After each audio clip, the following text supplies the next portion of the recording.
Hi, 32, male. I'm getting married to my fiancée, Deborah, 31, female, next month. We have been together for 2 years and I just asked her to marry me last month. I'm head over heels for this wonderful woman and can't wait to spend the rest of my life with her. We come from very different backgrounds. I grew up in a working class family and I'm the middle child among my two siblings. We always had to work hard, living paycheck to paycheck every month. Deborah, on the other hand, had a much more comfortable upbringing. Her dad was a successful businessman, so he could provide her with everything. She was always surrounded by wealthy kids who threw extravagant parties and events. I put in a lot of effort to work my way through college and eventually landed a job at a prestigious company. My parents were truly proud of how I had built my life without ever depending on them to provide me with financial assistance. When Deborah and I met for the first time, it was at a mutual friend's party. Although we knew we were worlds apart, we still had an instant connection. We started going on dates, taking the time to truly understand each other, and with each passing day we fell head over heels for one another. Once we started seriously dating, Deborah eventually invited me to one of her family's dinners so she could formally introduce me to her parents. That's when I had the pleasure of meeting her dad, John, a successful businessman, and her mom, Maggie, who was a dedicated stay-at-home mom for the first time. John seemed to appreciate the effort I had put into building my life. Maggie, on the other hand, didn't seem to take a liking to me. It was quite evident that she looked down on my upbringing and I didn't fit her expectations for the kind of son-in-law she had in mind. Her disapproval of me was far from subtle. It was painfully evident. She didn't hold back in making it clear that her only child deserved someone she considered better than me. She would often cut me off in conversations, and her disapproving glances spoke volumes, making it a challenging and awkward situation to navigate. In contrast, my parents couldn't have been more welcoming to Deborah. They embraced her with open arms, and my brothers took an instant liking to her. They would playfully tease her, telling her that she still had time to run away and escape from me. All in good fun, of course. It was heartwarming to see my family so supportive and accepting of our relationship. As time went on, I did my best to bridge the gap with Maggie, hoping to win her over. I understood that our different backgrounds and expectations might take her some time to reconcile. However, our interactions continued to remain strained, and I could sense her disapproval lingering in the background. Despite this challenge, Deborah and I focused on building our own world together, filled with love, understanding, and shared dreams. We were committed to nurturing our relationship, even in the midst of these familial disparities. We held on to the hope that as time went by, Maggie might eventually come to accept and embrace me. Sadly, a year ago, John passed away from a heart attack suddenly. While he left behind substantial wealth, there were also unexpected debts that needed to be settled.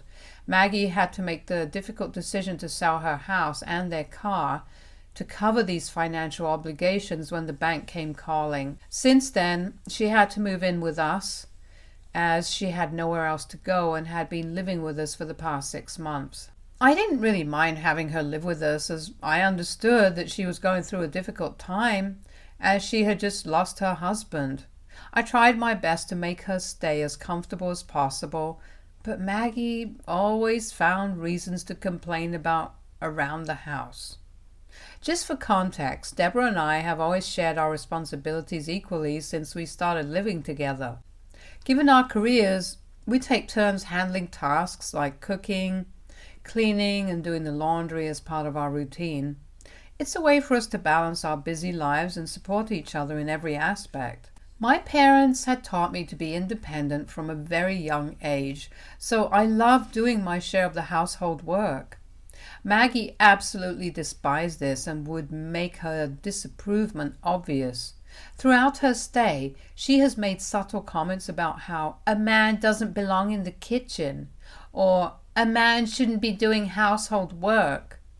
Usually, I don't take it to heart and I ignore it as much as possible, but over time, her comments have become progressively more hurtful and insensitive. I have talked to Deborah regarding this, and she agrees that her mother's behavior has been very difficult and hostile. Now, coming onto the incident, I was recently promoted at work, hence I wanted to do something special to celebrate this milestone with our family and friends. We decided to host a grand event inviting our close ones. My to-be mother-in-law also extended invitations to some of her rich friends whom she hadn't seen for a while, particularly after her husband's passing. While I'm not one to flaunt things, I entrusted Deborah with the planning and she went all out with the party preparations. On the day of the celebrations, our house looked great. As the guests started arriving, Maggie seemed to be having a good time reconnecting with her old friends. My fiancé and I were busy hosting our own friends and relatives. As the party was in full swing and the guests mingled and enjoyed the festivities, I couldn't help but notice that my to-be mother-in-law's behavior had taken a turn for the worse. She had a few too many drinks and her comments started to get more and more inappropriate. She was bragging about how expensive everything around the house was, particularly the decorations and the food, in front of her friends. It was becoming increasingly uncomfortable, and I could see that some of our guests were taken aback by her behavior.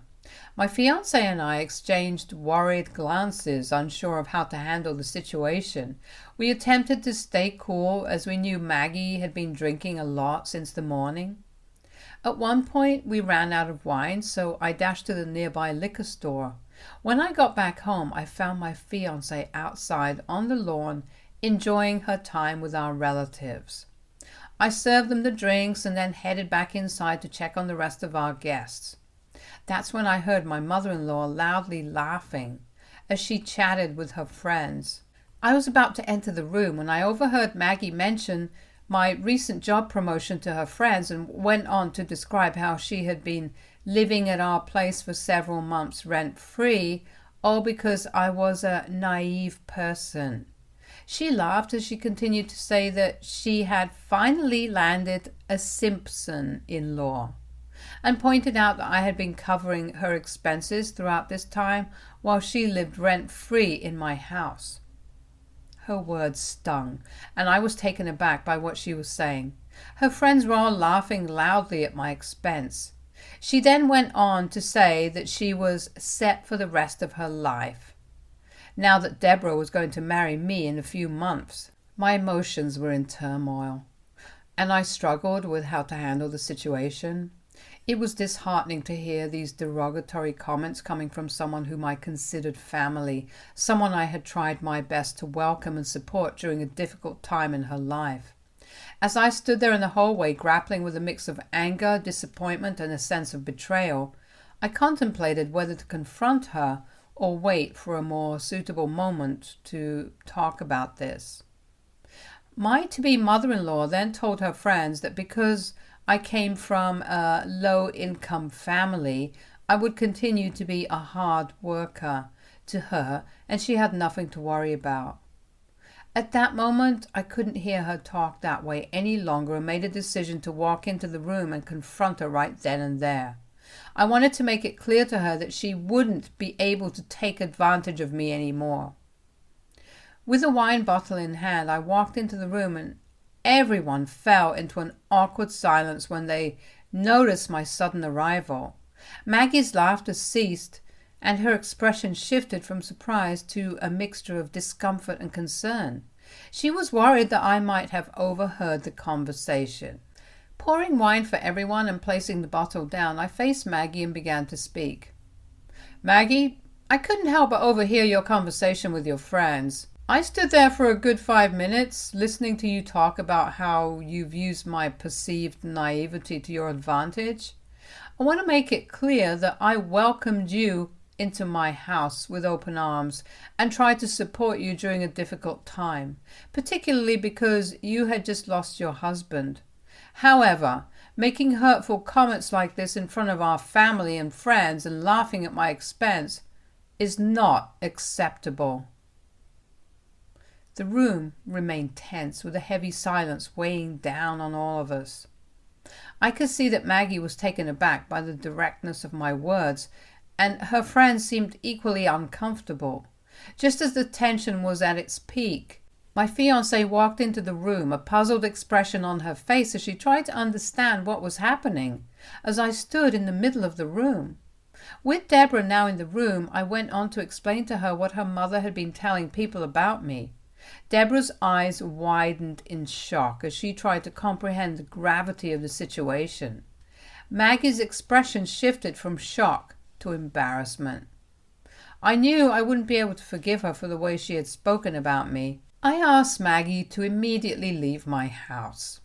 Maggie's eyes widened as she began to frantically protest, knowing that she had nowhere else to go. Deborah remained quiet as she understood how humiliated I had felt because of her mother. I remained resolute in my decision, emphasizing that I could no longer trust my to-be mother-in-law to be living with us. I suggested she could find accommodation with one of her wealthy friends who had joined the party and were evidently relishing in laughing at my expense just minutes ago. Maggie looked around the room helplessly at her friends, avoiding eye contact, and I couldn't help but smirk. I had reached my breaking point and was no longer willing to be used and taken advantage of. In that tense moment, Deborah, who had been taken aback by the unfolding drama, finally spoke up. She addressed her mother with a mix of disappointment and determination.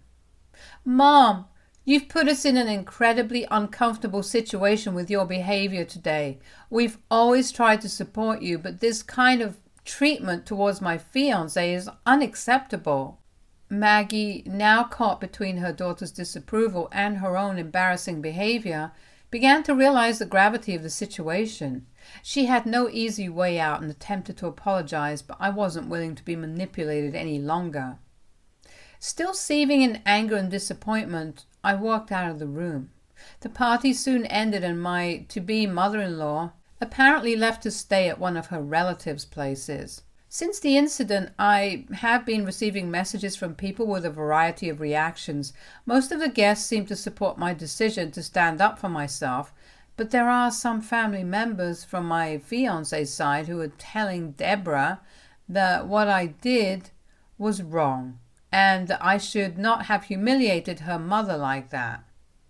Her parents, who were present at the party, supported me 100% and had my back. The situation has caused a divide between our families, and the mixed opinions are adding to the tension.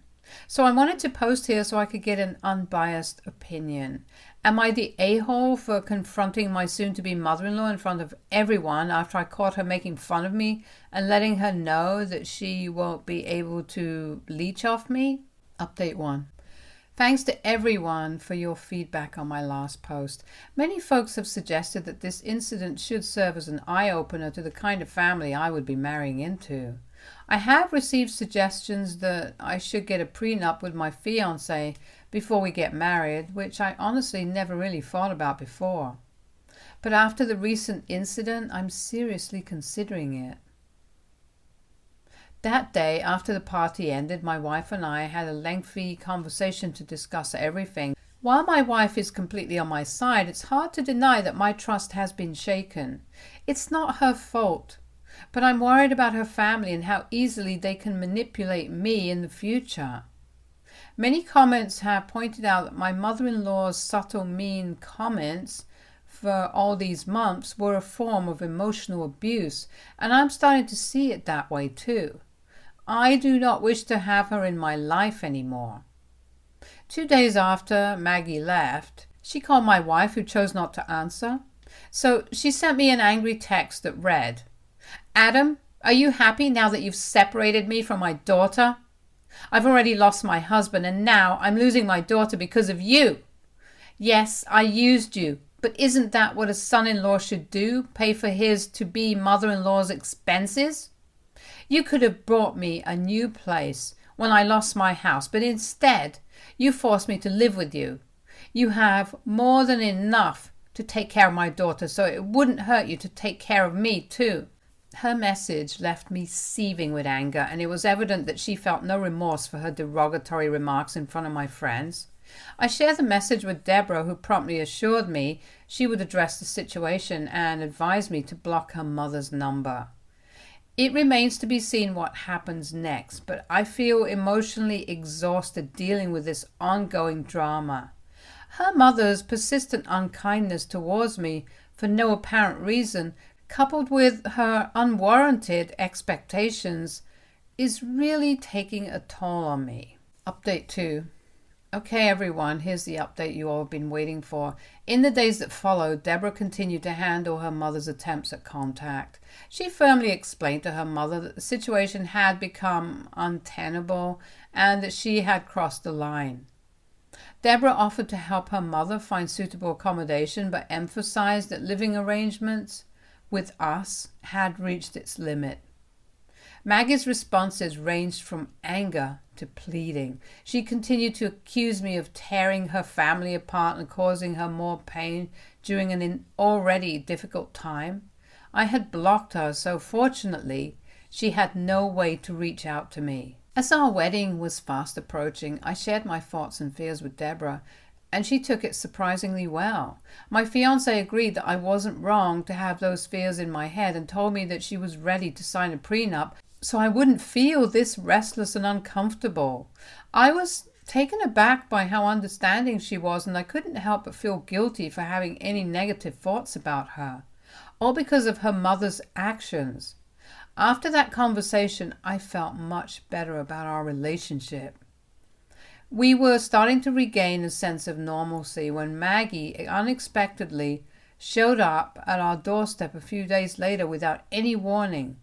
I was alone at home when I heard the doorbell ring. She had come to confront me, and her accusations and anger poured out when I welcomed her inside to sit. Maggie claimed that I had ruined her relationship with her daughter forever, laying the blame squarely on my shoulders. Her words were filled with frustration and resentment. "You think you can just control everything, don't you?" she exclaimed. "You've taken my daughter away from me, and now you're trying to push me out of her life. This is my family too, and you can't just dictate what happens here." As the argument escalated, her accusations became more personal and cutting. She accused me of isolating her from Deborah and said that she deserved to be living with her daughter. I took a deep breath, trying to regain composure in the face of her accusations, and responded, "Maggie, this isn't about pushing you away. It's about preserving peace and the well-being of our family. Your actions and words have made it challenging to maintain a healthy environment here. I'm not trying to isolate you. I'm trying to set boundaries." I continued, "Deborah, I deserve to have a loving, supportive, and peaceful home. It's not about control. It's about ensuring that our relationship is respected and protected." At that point, thankfully, my wife returned from the grocery store, and I breathed a sigh of relief knowing that she could handle her mother better. She was visibly shocked to find her mother standing inside our house. Hurrying to my side, she asked if I was okay, concern evident in her eyes. I nodded morbidly, relieved to have her presence beside me. Maggie, now directing her attention towards her daughter, accused me of trying to be controlling of her life. She said that she won't let me kick her out of the house and planned to live here if my daughter was going to be here. She accused me of trying to divide the family apart since her husband had passed away. Deborah seemed pissed as she explained to her mother that after what she had spoken about me, she couldn't just expect me to forget about it. She reminded Maggie that she never even apologized to me for the harsh words she had spoken in front of the guests at a party that I had thrown in my house. Deborah reiterated to her mother that she was not entitled to live in my house just because Deborah was going to marry me. Maggie was displeased seeing her daughter support me, and it only seemed to escalate her anger. The room was charged with emotions, and I didn't want this to escalate further, so I asked Maggie to leave immediately, otherwise I would call the police. Maggie's expression displayed a mixture of frustration and resignation, as she clearly wanted to argue about this further, but thankfully she decided to leave. After this incident, I am planning to take some space from Deborah and her family. I love her a lot, but I don't want to be stuck in a toxic environment like this forever. I guess I need to take some time to rethink our future. Update 3. It's been 4 months since my last update, and I know it's been a long time, but here I am. I'm thrilled to share that Deborah and I are now happily married. Our wedding day went off without a hitch, and it was a beautiful celebration of our love and commitment to each other. We were surrounded by our closest family and friends, and the day was filled with joy, cherished memories. I know I had mentioned last time that I was a bit unsure about marrying her, but after some time off alone, I realized that she was nothing like her mother. As we had discussed before our marriage, Deborah did sign a prenuptial agreement, which gave us both peace of mind. It was a decision that helped ensure that our relationship was built on trust, respect, and a mutual understanding of our responsibilities. One notable absence on our special day was Maggie, our mother-in-law. We did invite her, as I didn't want my wife to not invite her only living parent to witness our wedding, but Maggie chose not to attend the wedding. Her anger and resentment towards me from the earlier conflicts, which led to her leaving our home permanently, still lingered. I couldn't help but feel sad for Deborah, who had to navigate the difficult decision of having her mother absent on such an important occasion. Nonetheless, our wedding was a day filled with love and happiness. We were grateful for the support of our loved ones who celebrated the beginning of our journey as a married couple. In the days following our wedding, Deborah and I have settled into our married life, cherishing the moments we share together and planning for our future. We are excited about the possibilities that lay ahead, and we know that our love will guide us through any challenges we might face. Update 4. Married life has been going great so far. Deborah and I have been relishing every moment of our life together as a married couple. We found joy in the little things, from lazy Sunday mornings with breakfast in bed to sitting at home and reading books together. Our love has continued to grow, and we've become even more in sync with each other. We have embraced the various responsibilities that come with marriage rather smoothly. Recently, I've taken a significant step in my journey towards personal growth and family healing thanks to everyone's advice. I decided to start therapy, and it has been a transformative experience ever since. Therapy has provided me with the tools to better understand and express myself and the dynamics within our family. It has allowed me to address the emotional wounds and challenges that I have faced, especially my relationship with my mother-in-law. With the guidance of my therapist, I have been able to communicate more effectively with my wife and work on building a stronger and more communicative relationship. Once I felt I was ready, we tried to reach out to Maggie, hoping to mend the rift that had developed between us. While it wasn't easy for me to reach out, I knew how much Deborah loved her mother, and I didn't want her to live her life without being in contact with her only remaining parent. We decided to invite Maggie to our home for dinner so we could all talk properly. Maggie had been staying at various relatives' places since the incident, and when Deborah first reached out with a dinner invitation, it took her by surprise. She seemed hesitant but also intrigued by the opportunity to reconnect with her daughter. She arrived at our home, and we cautiously began with small talk to catch up on each other's lives. Deborah was the first to break the ice, expressing her desire to see a healthier relationship between me and Maggie. She shared how much she loved both of us and wanted to see us get along. Hearing this, Maggie slowly admitted that her actions had been fueled by a sense of loss and uncertainty after her husband's passing, and that she had let those emotions cloud her judgment. She apologized to me for the way that she behaved and expressed that she didn't understand at first how much she had hurt me. I could see that she seemed genuinely sorry about the incident.